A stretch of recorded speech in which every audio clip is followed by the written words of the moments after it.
Hello दोस्त Shakeel, welcome to independent traders hub. तो देखते हैं कल मार्केट में क्या हो सकता है, मार्केट किस डायरेक्शन में जा सकता है, कौन से स्टॉक्स को हम ट्रेड कर सकते हैं एंड उसके पीछे का टेक्निकल रीजन क्या है।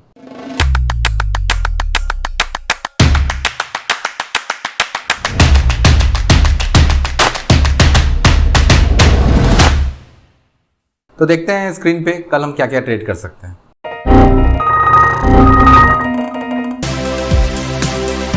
तो जैसा कि आप देख रहे हैं कि स्क्रीन में कुछ एरर आ रहा है, तो इसकी वजह से हमें कल क्या ट्रेड करना है वो दिख नहीं रहा है। तो ऐसा क्यों? तो कल जैसा कि 1 सितंबर 2021 हमारे लिए नो ट्रेडिंग डे रहेगा। तो ये इसलिए हम लोग कर रहे हैं क्योंकि सेबी ने इंट्राडे मार्जिन डेरिवेटिव सेगमेंट में पूरी खत्म कर दिया है। तो इसीलिए ये एक हम रिटेलर के तरफ से एक मूवमेंट है ताकि सेबी को हमारी आवाज़ सुनाई दे, हमारा मूवमेंट समझ में आए और ये उनको पता चले कि ये जो उन्होंने कहा है कि नहीं, ये जो मार्जिन ख़त्म किया जा रहा है हम रिटेलर्स की वजह से, हम रिटेलर्स के भलाई की वजह से ख़त्म किया जा रहा है, लेकिन एक्चुअली में ये हमारे ऊपर एक बुरा इम्पैक्ट दे सकता है।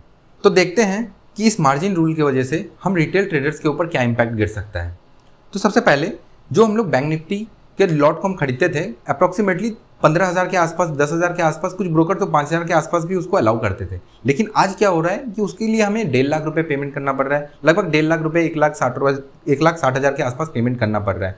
तो ये मैं मानता हूँ कि ठीक है, जो ब्रोकर 5,000 रुपये में उसको बाइंग के लिए ऑप्शन देते थे कि हाँ एक बंदा 5,000 रुपये में आपका बैंक निफ्टी खरीद सकता था, लेकिन वो गलत हो रहा था। क्योंकि इससे क्या होता है कि अगर वो 5,000 रुपये का खरीदा है, एक लॉट सपोज वो खरीद भी लेता है, तो उसमें अगर सपोज एक टाइम के बाद अगर उसको लॉसेस दिखाता है तो वो पूरा कैपिटल जा सकता है।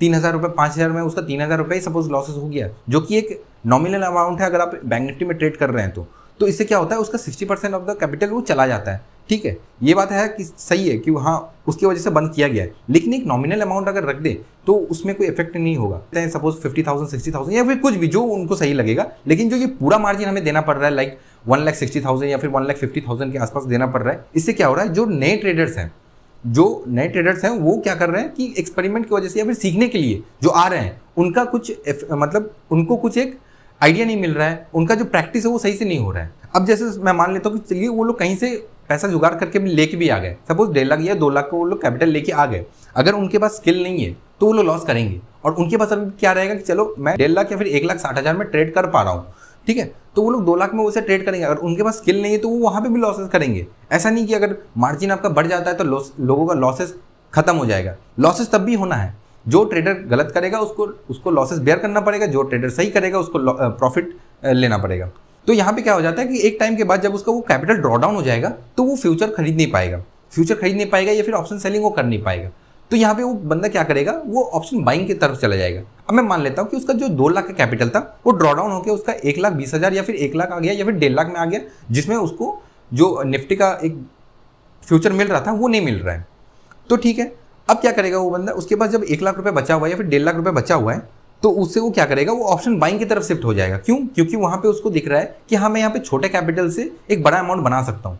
लेकिन जो ऑप्शन बाइंग करते हैं उनमें सबसे ज़्यादा रिस्क होता है। ऐसा क्यों होता है? क्योंकि वो एट द एंड एक्सपायरी के दिन अगर वो एट द मनी या आउट ऑफ द मनी के आसपास रहेगा तो वो जो प्रीमियम है वो अल्टीमेटली जीरो हो जाएगा। अब जिसको रिस्क मैनेजमेंट नहीं आता है तो वो क्या करेगा, वो पूरा 1 लाख रुपये का प्रीमियम उठा लेगा। ठीक, उसको लगेगा कि हाँ 10 रुपये का प्रीमियम मिल रहा है, मैं एक काम करता हूँ पूरा 1 लाख रुपये का उठा लेता हूँ। और अल्टीमेटली वो क्या होगा, 10 रुपये का प्रीमियम अगर वो जीरो हो गया तो उसका पूरा 1 लाख रुपये जा सकता है। तो इससे वो ज़्यादा रिस्की हो जाएगा।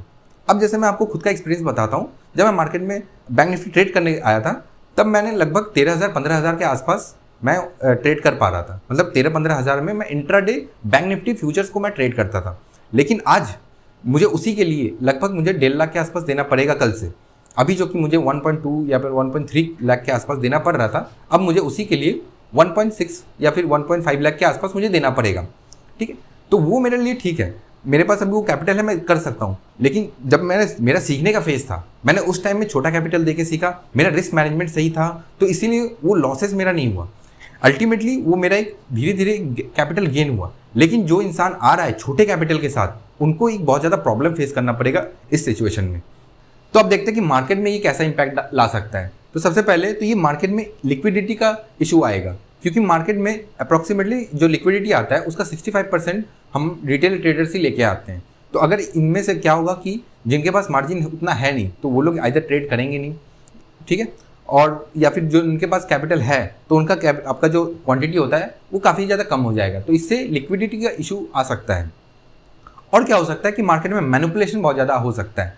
तो जैसे कि मार्केट में कुछ अनसर्टेन मूव आ सकता है, मार्केट आपका कुछ फ्रीक ट्रेड हो सकता है। जैसे कि ये 2 महीने के अंदर आपका मार्केट में 3 फ्रीक ट्रेड हो चुका है।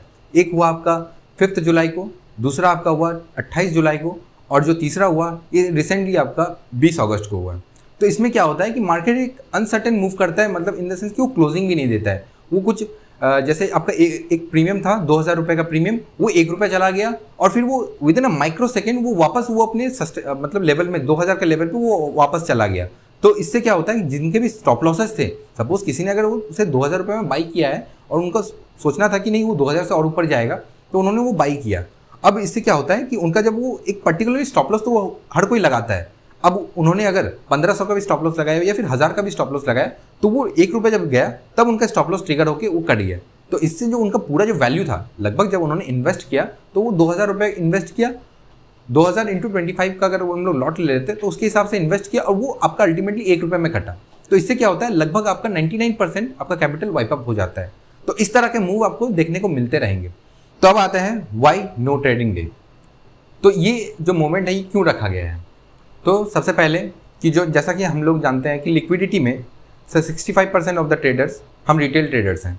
तो इसीलिए ताकि अगर हम लोग अगर ये नो ट्रेडिंग डे अगर मानते हैं तो इससे क्या होगा कि सेबी को ये पता चलेगा मार्केट में जो मूवमेंट है वो कम हो जाएगा। तो इससे सेबी को एक ग्राउंड लेवल में पता चलेगा कि हाँ, जो रिटेल ट्रेडर्स हैं जो वो सोच के आए हैं कि नहीं ये हम रिटेल ट्रेडर्स की भलाई के लिए कर रहे हैं, वो एक्चुअली में हमारे भलाई के लिए नहीं हो रहा है। तो जैसा कि सेबी को बहुत पहले से बोला जा रहा है, बहुत कोई बोल रहे हैं, लेकिन सेबी कोई रिप्लाई दे नहीं रहा है। तो ये हमारा एक मोमेंट रहेगा कल के लिए, 1 सितंबर को रहेगा, ताकि सेबी को ये पता चले कि उनका जो ये डिसीजन है इससे हम ट्रेडर्स खुश नहीं हैं। एक रीजनेबल मार्जिन रखे, कोई दिक्कत वाली बात नहीं है उसमें, ठीक है। तो उससे क्या होगा कि हर कोई वो एग्री करेगा। बट ये जो एक्सट्रीम लेवल पे उन लोगों ने मार्जिन मांगा है कि नहीं पूरा 100% हमें देना पड़ेगा, ये एक लेवल पे सही नहीं है। चाहे वो कोई भी ट्रेडर हो जाए, कितना भी बड़ा ट्रेडर, जिसके पास 10 लाख का कैपिटल है उनके लिए भी ये इफेक्ट डालेगा, जिसके पास 50 लाख का कैपिटल है उनके लिए भी वो इफेक्ट डालेगा। तो और जो लोग छोटा कैपिटल लेके आ रहे हैं, क्योंकि स्टार्टिंग में जो लोग छोटा कैपिटल लेके आते हैं उनका ज़्यादा कैपिटल रहता नहीं है, कुछ 5000, 10,000, 20,000 या फिर 50,000 हम लोग मान लेते हैं, उनके लिए तो बहुत ही ज़्यादा इफेक्टिव रहे, मतलब उनको ये इफेक्ट डालेगा। तो इसीलिए ये हमारा एक मोमेंट रहेगा कल के लिए, ताकि सेबी को ये बात पता चले कि नहीं ये हम लोग इस बात से खुश नहीं है। वो भी हम लोग ऐसा कोई वायलेंटली वे नहीं कर रहे हैं, हम लोग बस सेबी को ये समझाने का कोशिश कर रहे हैं कि आप हमारी बात सुनिए और आप एक रीज़नेबल रखिए कि जैसे 50% था वो भी सही था, उस हिसाब से कुछ आप एक रीज़नेबल मार्जिन रखिए ताकि हम सबके लिए वो बेटर रहेगा। ऐसे अगर आप मार्जिन पूरा ख़त्म कर देते हैं तो सारे ट्रेडर्स के लिए ये सही नहीं रहेगा। करंट ऑनगोइंग मोमेंट, तो ऐसा नहीं कि हम लोग सिर्फ अकेले ये कर रहे हैं, बहुत सारे ब्रोकर हाउसेस हैं, बहुत सारे आपके इंस्टीट्यूट्स हैं जो कि इसके खिलाफ है और उन्होंने सेबी को बहुत बार बोला है। बहुत से इन्फ्लुएंसर हैं, बहुत से यूट्यूबर्स हैं जो ट्रेडिंग कर रहे हैं, वो लोग काफ़ी ज़्यादा उनको ट्वीट भी करते हैं। बहुत सारे बड़े बड़े ट्रेडर्स हैं जिन्होंने ट्वीट किया है सेबी को, लेकिन सेबी इसके रिप्लाई में कुछ बोल नहीं रहा है। तो अल्टीमेटली हमारे पास कोई ऑप्शन बचा नहीं है कि हम कुछ कर पाएँ, इसीलिए हम लोगों ने अल्टीमेटली ये मूवमेंट रखा है ताकि सेबी को ये पता चले कि हाँ कि इससे हम लोगों को कितना इम्पैक्ट पड़ेगा, इससे मार्केट को क्या इम्पैक्ट पड़ सकता है एक दिन में, ताकि सेबी हमारी बात सुने और एक रीज़नेबल डिसीजन ले हमारे लिए। आवर रिस्पॉन्सिबिलिटी, तो यहाँ पे हमारा भी एक रिस्पॉन्सिबिलिटी बनता है ताकि हम लोग इस मोमेंट का साथ रहें, क्योंकि जो बड़े बड़े ब्रोकर हाउसेस हैं और बहुत से ऐसे इंस्टीट्यूट हैं जिन्होंने सेबी को इतना कुछ बोला है, बहुत से वो लोग प्रोटेस्ट कर रहे हैं, बहुत से इन्फ्लुएंसर्स हैं, बहुत से यूट्यूबर्स हैं जो, और बड़े बड़े ट्रेडर्स भी हैं जो इस मोमेंट को आगे बढ़ा रहे हैं। तो ये हमारे लिए एक अच्छी बात है, क्योंकि वो जो बड़े ट्रेडर्स हैं वो कभी ना कभी इस मार्जिन का यूज़ करके आज वो बड़े ट्रेडर्स बने हैं और वो आज उनके पास इतना कैपिटल है कि वो इस मार्जिन के साथ भी वो ट्रेडिंग कर सकते हैं, लेकिन वो आवाज़ उठा रहे हैं सिर्फ हम लोगों के लिए। तो हमारा ये फ़र्ज़ बनता है कि हम उनके साथ डटे रहें और एटलीस्ट एक दिन के लिए हम लोग ये ट्रेडिंग ना करें, तो इससे हमारा कोई हार्म नहीं है। अगर मार्केट खुला है, आपके पास स्किल है, तो मार्केट हमेशा के लिए खुला हुआ है। आप कल नहीं तो परसों ट्रेड करके आप पैसा कमा सकते हैं। ऐसा नहीं कि अगर कल आप ट्रेडिंग नहीं कर रहे हैं तो आपका एक बहुत ह्यूज अमाउंट का एक लॉसेज हो जाएगा। आप ट्रेडिंग नहीं कर रहे हैं, आपको नो प्रॉफिट नो लॉस का सिनेरियो रहेगा। ऐसा कुछ नहीं है कि आप कल अगर ट्रेड करेंगे तो आपका 10 लाख 15 लाख 20 लाख का ऐसा कुछ आप अंबानी बन जाएंगे, ऐसा कुछ नहीं होने वाला है। तो ये हमारे तरफ से एक रिस्पॉन्सिबिलिटी बनता है कि हम इस मूवमेंट को ज्वाइन करें और कल के दिन ट्रेडिंग को होल्ड करके रखें। तो आप इस वीडियो को अपने जितने भी आपके ट्रेडर दोस्त हैं उनके साथ शेयर कीजिए, ताकि उनको भी ये इस मोमेंट के बारे में पता चले और कल के लिए वो भी फिलहाल ट्रेडिंग होल्ड करके रखें। This is Akeel Ansari signing off. See you in the next video.